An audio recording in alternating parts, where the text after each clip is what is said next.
There's a story the world never noticed. The story of a little girl named Emily, who had nothing but one shoe and a dream no one believed in. Emily lived in a quiet, forgotten village with no malls, gyms, or sports grounds, just dirt roads and open skies. She didn't ask for toys or treats. She only wanted one thing: to run, to race, and to chase something greater. But there was one problem: she only had one shoe. The other had been lost long ago, and her family couldn't afford a new pair. Every morning, she'd tie her only shoe tightly, step out with one foot protected, as the other bare, and run with quiet determination. She never complained. She already knew life doesn't always give you comfort, but it always gives you a choice. When her school announced a race, Emily was thrilled. But on race day, the other kids laughed at her barefoot. "She's barefoot," they mocked. "Does she really think she can win?" Emily ran anyway and finished last. Her foot bled, her spirit hurt, but she didn't cry. She looked at her one shoe and whispered, "Next time, I'll be better." That night, while the village slept, Emily stared at the stars and made herself a silent promise. "I will run, I will rise."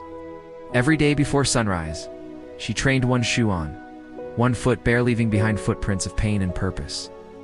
Old tires became her training tools, rocks her weights, and the school library's tiny TV her coach. She learned how champions moved, breathed, and believed without ever having met one.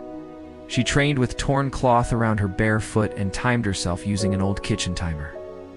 Every fall was met with a rise. Every bruise became fuel. Her only goal was not to win, but to prove she could. Eventually, she started beating others in practice. Some mocked her, others began to notice. Then came the district tryouts, but her name wasn't on the list. Emily walked straight to the coach and said, "Please, just let me run." He looked at her tired eyes, dusty clothes, and smirked. "All right," he said, "show me." When the whistle blew, she didn't just run, she flew past every girl on the track. Next morning, her name was on the list. She had earned it.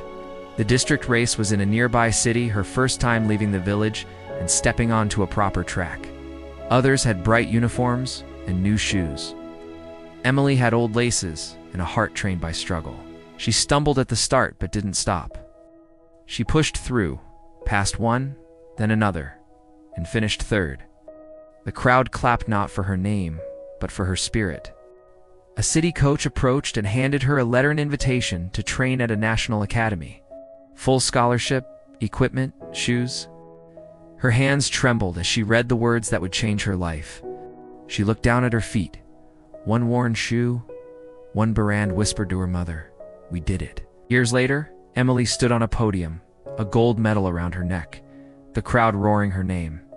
In an interview, a reporter asked, "How did you get here?" Emily smiled and said, "Pain was my training, silence was my coach, and one shoe was enough to start." You don't need the perfect beginning, you just need a reason to begin. Greatness doesn't come from what you have, it comes from what you're willing to endure. This is Emily's story, and maybe it's a reminder for all of us. If she could run toward her dreams with one shoe, what's stopping you?